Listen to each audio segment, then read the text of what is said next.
everyone, I'm Danny and welcome to our podcast. Today, Great.com talks with Rihanna Farrell, who works as Executive Director for the Youth Inc. If you haven't heard about it, the Youth Inc. is a venture philanthropy organization whose mission is to transform the lives of NYC youth by empowering the nonprofits that serve them. And if you're new here to this podcast, remember to press subscribe on YouTube or your podcast app. Hello, Rihanna. Welcome. Hello, Danny. Thanks for having me. Oh, truly our pleasure. I was actually pretty excited to talk to you because, well, first, I feel like most of our interviews here have been with organizations that are like acting or tackling direct problems, and they are going to the people that have the problems and talking with very specific individuals, and you were doing something different. And that actually got me pretty interested in. And well, tell us a little bit about what exactly Youth Inc. is doing right now. Youth Inc. is a powerful collective of 80 youth development organizations in New York City. And regardless of the hook that the 80 organizations use to engage a young person, whether that's STEM or arts or sports, they're all trying to do one thing, which is build the social and emotional learning capacity of that young person. Because all of the research has shown that if you build the social and emotional learning of a young person, they do better in school, they do better in life decision-making and in their career. So that means a young person is more likely to stay in high school, matriculate and persist in college, graduate college, and ultimately earn a family-sustaining wage that breaks the cycle of generational poverty. Well, I got to say that it's a relief to hear more people talking about emotional intelligence, especially like having well-being related to that, because I feel that in other generations, we've been talking a lot about, you need to have financial stability, you need to have maybe a social life with a very specific path to follow. And then let's not talk so much about other issues, and hearing initiatives that are promoting emotional well-being. It's really, really good. And as I said, I think you are actually reaching more people by going to other nonprofit organizations, right? Because then you can actually stimulate those programs. Am I seeing this correctly? Yeah, so Youth Inc.'s nonprofit partners collectively work with 200,000 young people across New York City each year. And so what they are doing is there's definitely, I'll say, like a mental health focus right now, particularly in the pandemic. We're hearing that loud and clear from young people that that's a major issue with which many are grappling. But I would say social emotional learning is even more than just your emotional well-being in that moment. It's really a skill. So whether that's resilience or goal setting or, persevering in the face of adversity and setback, these are the life skills that actually will help you navigate school, navigate career, navigate life so that you don't end up as a teen parent or court involved, right? It's the skills that I would say most middle class and affluent young people have the opportunity to build through after school programs like those of our nonprofit partners, but to which this population of young people living at or below the poverty line are systematically denied. And so it's really an equity issue of whether or not they have the opportunity to develop the skills that are required for each of us to be, I'll say, thriving in life. And our ethos at Youth Inc., our double bottom line, our theory of change is that you need to have thriving youth development organizations in order for young people to thrive. So what Youth Inc. does is we help our nonprofits measure and maximize their SEL gains by democratizing access to data and AI. So grassroots organizations don't typically have a metrics and evaluation or M&E department, as we say in the nonprofit sector.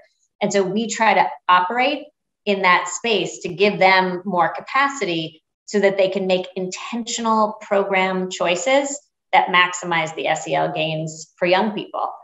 And that's not all we do. Impact evaluation is one thing, but then we also help with governance, fund development, strategic planning, leadership, succession planning. All of these key areas for organizations to thrive, because we need a vibrant youth development sector if we want a vibrant next generation of New Yorkers.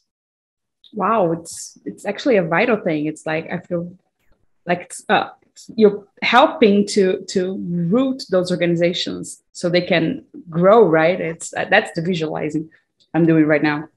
Exactly. And oftentimes our chief program officer talks about change management, which is really what we do at Youth Inc., as needing to take root in an organization. So it's one thing if you, I'll say, hire a consultant and the consultant tells you about best practice. It's like having a nice lunch. But in order to make that best practice make a difference in your organization, you need to actively coach people over a period of time. And I don't know if you've ever been coached in anything. My son is a baseball player, so I use that analogy all the time. If you want to get better at pitching or hitting, you need to go to practice and you need to pitch and hit a lot of balls. And so if you carve out time to become better at something, that's typically how that happens. And so we know as change management experts that change is hard, change is messy, change takes time. It can fall off the rails and, get back on the tracks. And so we intentionally create programs that are very long. So the shortest would be about 6 months, the longest maybe 2 years. But we're working with organizations over a period of time, making sure that the work that we're doing with them really does root down into the organization and make a lasting change. Well, I again love to hear that, because you highlight 2 points that I feel like are very meaningful when thinking about organizations. One, it is this long-term sort of support, like a long-term plan. It's not just one thing that we're going to do this here and then we're going to leave you and good luck. I'm sorry, there's nothing else I can do, because this is usually why most people fail, right? Because they do not have this long-term assistance. And also, go on. Oh, I was just going to say, it's funny that you say that, because I think that our origin story was very much like knowing that we had expertise and trying to give that expertise to nonprofits, and not necessarily one that was focused on bilateral learning. And so we have adopted an ethos that you think of: listen, learn, evolve, which means listen to the needs of those who we are serving so that we can learn and be a learning organization, and then evolve our programs to meet their needs. And so it very much is this, I'll say, virtuous cycle, and that we're trying to tailor what we have and what we know in a way that it really meets the needs of those that we're serving. And I would say centering the voices and needs of those who are being served by our programs is really part of our own journey as an organization to becoming more equity centered and more trust-based in our approach to our work. That's excellent. And well, the second point, it's again resonates with this, that is, you were talking about like a very close interaction with these organizations, which creates this sort of not just trust bond, but also this community sense, like you're actually being part of a group, which reflects on these organizations acting on the communities and with the youth, young people, which again, I think it's part of this virtual cycle you were talking about, that is create this environment that actually evokes this sort of movement, right? So I love it. I think it makes a lot of sense, and you're actually reaching a lot of people with that. I'm happy with this. And so it's interesting because a lot of the people who support You Think and our very, I'll say, unique venture philanthropy model come from the world of venture capital and private equity, because they understand the idea of leverage. Mm-hmm. And that by helping these 80 organizations, you're reaching 200,000 young people, which is incredible, I'll say, return on your philanthropic dollar. And at the same time, as I hear myself talking about return on dollars, we're trying to move away from, I'll say, all of the hard metrics that oftentimes lose sight of the struggle and the story behind the metric, and really focus on a more trust-based approach, as I mentioned, and this concept of return on relationship. And if we can be, like you were saying, this long-term partner over time, and our nonprofits tend to be with us for over 5 years. So, what is that change that we can make together? And when you mentioned earlier having a plan, we actually, in our last strategic plan, made an intentional choice to do more, I'll call it pre-boarding. When you come into our network, devising a plan with you about what do you want to achieve over the next few years. So we're not, while we are a funder, in quotes, and we do provide service grants and cash grants, we're not looking to only fund people who want to grow, right? You don't have to want to scale to be a part of the You Think network. You could actually just want to be better at what you're doing with those where you are currently serving. That's okay. We don't prescribe a path. We really meet organizations where they are and then figure out what services and programs we have that we can help them achieve what they would like to do over the next few years with us. Wow, that's brilliant. And again, another vital perspective, I feel. With the little background of business I have, I can see how meaningful and how impactful it can be on people trying to get something running. Because, yeah, I feel, again, that you touched an important point. It's quite common to see like consultants or coaching people coming in and saying, hey, this is where you have to be. I don't care where you are. You need to be here. And okay, so let's go, step it up. And it's a whole different thing when you have someone on your level that says, okay, you gotta be here, but how do you get there? Right? Exactly. And it's a game change, I think. And interestingly, when you just mentioned the idea of like where you are versus where you want to go, going back to this whole idea of social and emotional learning, if someone doesn't have a lot of self-confidence as a baseline, getting them to move a little is actually harder than someone who has a lot of self-confidence, getting them to move even further.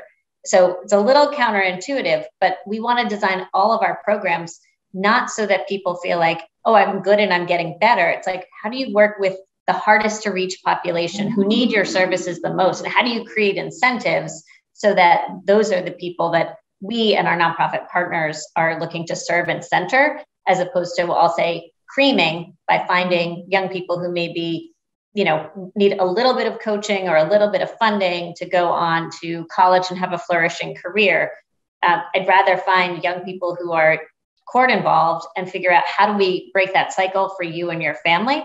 And so we try to make sure that when we're doing work with an organization, we're calibrating so that we're not looking at just the gain, but how hard is the population that you're trying to serve? And a little gain in a harder to serve population is actually a much bigger deal. And we want to create incentives for people to do that really hard and challenging, and I would say rewarding and important work.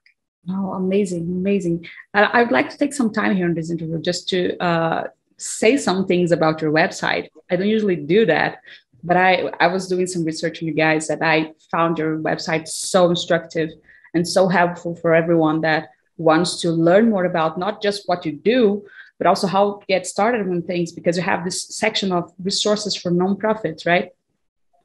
And I feel like everyone who's listening, you have the link for this on our article and this on the caption of this episode as well.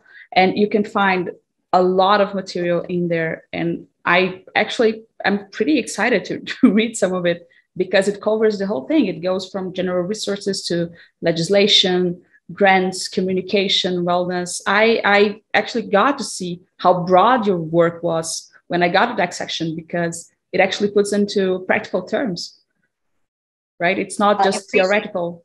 Yeah. Yeah, I appreciate that. And I want to say that as brilliant as our programs team is, that does all of the work that I've just described, our marketing team is equally brilliant, because trying to encapsulate that in an enticing way on a website is no small feat. And our relatively new marketing team have done an absolutely brilliant job. So I'm really grateful to hear you say that the website is informative and enticing. So that's everything that we have worked really hard to try to make it be. Well, you got it. Kudos. You totally got it. One of the, I'll say, bright spots on the website for me is our commitment to racial equity as an organization. And we've really been on an equity journey over the last 2 years. Our board really leaned into this work after the murder of George Floyd. And we have looked at diversity, equity, inclusion, and belonging at the board level, at the staff level, and at the program level in terms of the work we do with our nonprofit partners. And we've had to realize some really painful truths about the way we operated and the way we showed up, which was completely antithetical to what we were trying to do. But in this work, it's all about impact, not intent. And we've recognized that, and we've made very swift and major changes in the way that we operate. So that is a real, just a bright spot for me every time I go on. And then on Juneteenth, 2020, our interim chief program officer, Tracy Gilstrap, called me. I remember exactly where I was and what I was doing. I was handing out food in the Bronx, and she said, I know what we need to do to help nonprofit leaders, the next generation, ascend to leadership positions. And I want to spend some time thinking this through and, piloting this effort. And I said, absolutely, great, let's do it. And so within a matter of months, we stood up a program called Rise Academy for leaders of color. And what's unique about our program is that we not only partnered with a long tenured, I'll say, expert in the nonprofit space in Adelphi University to create a certificate program that these leaders could take with them.